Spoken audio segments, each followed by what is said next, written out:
বিনা পয়সায় রেজিস্ট্রেশন কেন দিতে হবে? কেন 15 বছরে টাকা 16 থেকে 20,000 নিচ্ছে?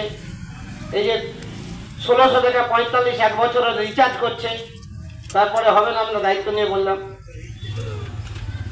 তার সবটাই লক্ষ্য হচ্ছে যে এই 26-এর আগে যাতে এই টোটোওয়ালারা না থাকে, বুঝতে না পারে 26 পার হবে এই সমস্ত প্রক্রিয়া।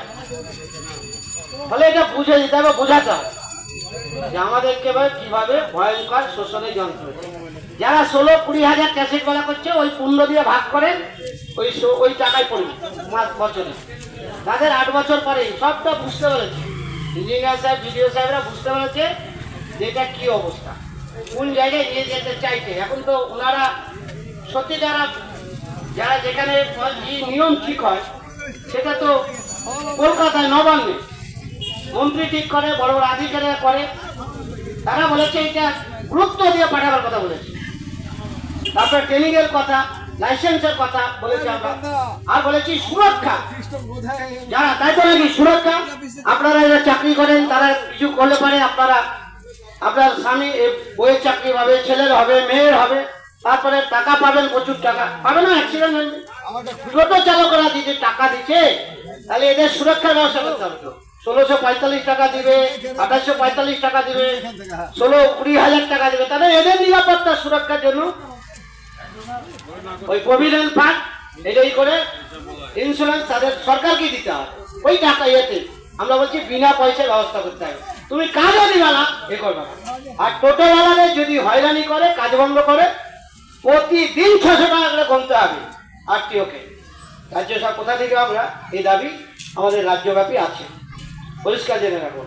বাকি যেটা বলেছি, এখন যেটা আতঙ্ক তৈরি করার চেষ্টা করছে এসআর নিয়ে, আমরা যে অপ্রকৃত ভুলভাল যাতে নাম না থাকে, যেমন মৃত ব্যক্তি ভুয়ো ভোটার যেমন থাকবে না, তিনি প্রকৃত একজন ভোটারের নাম যাতে এসআর থেকে না বাদ করে সেটা দেখতে হবে। মানুষকে অযথা যাতে হিয়ারিংয়ে না ডাকে। কালকে প্রকাশ হবে না তালিকা, সবাই দেখে নেবেন, আপন আপন পরিবারের, কেউ আতঙ্কিত হবে। আমরা আছি পাশে, একজন ভোটার বাদ যাবে না পশ্চিমবাংলার প্রকৃত ভোটার যা আছে। সে মৃত ভোটার অনেক বুথে 40, 40, 50, 5 বছর, 7 বছর, 10 বছর ধরে নির্বাচন কমিশন, রাজ্যের সরকারের যারা আধিকারিক, যারা জানেন তো এসআর মানব না বলছিল, এসআর করতে দিব না, আমি বেঁচে টাকা পর্যন্ত হবে না, কিন্তু করলো। আবার 250 কোটি টাকার ওপর টাকা রাজ্য সরকার খরচ করছে তার ফান্ড থেকে। আবার 90,000-এর বেশি শ্রমিক কর্মচারী কাজে লাগিয়েছে। কত ভুয়ো মিথ্যাবাদী বললে হয়। ওয়াকাফ আইন হচ্ছে জানেন, ওয়াকাফ কি হাল অবস্থা, ওবিসি বেহাল অবস্থা। ওয়াকাফ কালকে কানাপুকুরে শুনছিলাম যে 1 নম্বর খতিয়ানে, আমার এলাকারও গোরস্থান অর্ধেক জমি 1 নম্বর খতিয়ানে চলে গেছে। তো কাটাবার জন্য তুমি এমপি, তুমি এমএলএ, তুমি সভাপতি, তুমি সহসভাপতি, তুমি কর্মাধ্যক্ষ, তোমার সরকার, তোমার পঞ্চায়েত সমিতি, তোমার বিএলওর অফিস, তো 1 নম্বর খতিয়ান থেকে নাম কাটার জন্য টাকা তুলতে হবে। প্রতি বাড়ি পিছু 500 টাকা করে টাকা তুলছে, তারপরে যারা দিচ্ছে। বুঝতে পারছেন কোন জায়গায় যাচ্ছে, তোলাবাজিতে, এটা বুঝতে হবে। তাই সবাইকে অভিনন্দন, ধন্যবাদ জানিয়ে তিনি যা বলেছেন বুঝেছেন, এবং কয়েকটা জায়গায় তোলাবাজি হয়, আমরা সুনির্দিষ্ট টোটোওয়ালারাই বলেছে নাম, কারা কারা টাকা তোলে, কিভাবে তোলে, বেআইনি বলেছে নাম দেবেন, আমরা চেষ্টা করব। আর আমরা মুখ্যমন্ত্রীর কাছে তাদের নাম সরাসরি পাঠাবো। এই টোটো ইউনিয়ন ভালো 1 নম্বর ব্লক কমিটির নামে যারা বেআইনি ভাবে টাকা তুলছে, সরকারের একটা অংশের লোক তোলাবাজি কাটমানি, তাদের আমরা পাঠাবো মুখ্যমন্ত্রীর কাছে, সিএম ডিএম টু ভিডিও তার কাছে তিনি ব্যবস্থা করবেন, আমরা সেখানে আমাদের মাধ্যমে পাঠাবো। পরিষ্কার আমরা বলতে চাই, যদি এই তোলাবাজি বন্ধ না। সবাই অভিনন্দন, ধন্যবাদ যারা কষ্ট করে এসেছেন। হ্যাঁ, আমার কথা এখানে শেষ করছি। যারা ছিলেন ঠিক আছে তো, আরে ছিলেন ওনারাকে অন্তপক্ষে আমাদের যে মূল 7টা দাবি, ভগবান গোলা এবং রাজ্যের সমস্যা এক, আমাদের এই দাবির সঙ্গে নিশ্চিতভাবে ওরা একমত হয়েছেন, তাই তো? যারা গেছিলেন টোটো চালক, আমরা পরিষ্কার বলি, সুশান্ত হাজরা প্রতিবন্ধী, এই যে বাহাদুর কোলারপুকুর বাড়ি দেখেন, প্রতিবন্ধী, একেবারে 2 পা নেই, 2টো চেয়ার চালিয়ে গাড়ি চালায়। আমরা বলেছি এই যে আমাদের মোস্তফা ভাই তাজেল ভাই বাটকা ভাই একটা প্রতিবন্ধ, ও পায়ে তো কৃত্রিম পা, এরকম প্রচুর আছে যা আছে, সবাই গরিব মানুষ।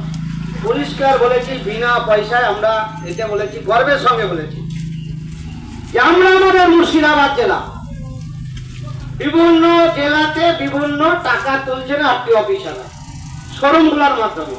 সেই টাকা শোরুম এর মালিক, তারপরে আরটিও অফিসার, তারপরে আরো অফিসার, তারপরে নেতা মন্ত্রী সব ভাগ বটরা হচ্ছে।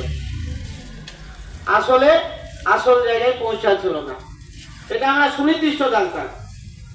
রাজ্যের সহমন্ত্রীকে বারে বারে চিঠি দিয়েছে আমাদের জেলা থেকে এবং রাজ্যের সিএচও থেকে। সহমন্ত্রী যদি ভাগ পায় কাটমানি ভাববে, আধিকারিকরা ভাবেনি।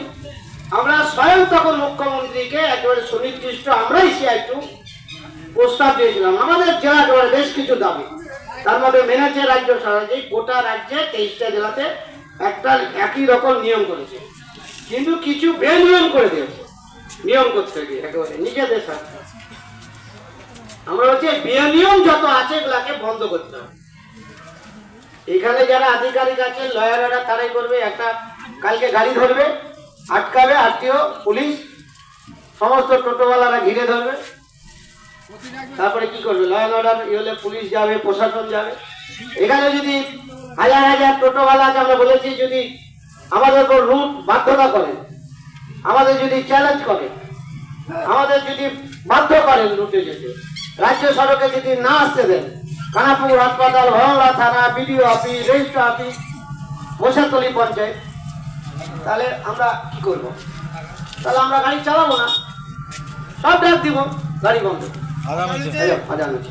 কর্ম করে খাবো, টোটো পয়সা খাটে খাবো, ছাড়া তো আমার হতো না। এতে রেজিস্ট্রেশন করতে 18,000 টাকা লাগবে, কি করবেন? পারবো না। পারবেন না, আমরা ওগুলো পারবো না। আমরা এই টোটোটা চালিয়ে খাচ্ছি, তো আমাদের টোটোর পয়সা চাইলে আমরা কোথায় পাবো? আমরা এই খাটতে পারি না, বাইরে খাটতে পারি না, বিদেশ খাটতে পারি না, কোনো তথ্য নাই। আমাকে কেউ দিবে 2 পয়সা চাইতে গেলে, এই টোটোতে যা 2 পয়সা হয়েছে ওই ধরে নিয়ে খাচ্ছি ছেলে তুলে। কি নাম আপনার? আমার নাম আলাম শেখ, কোথায় বাড়ি? খোলার পুকুর গ্রাম। আপনারা কি চাইছেন? ফ্রি হোক রেজিস্ট্রেশনটা? আমরা হ্যাঁ ফ্রি।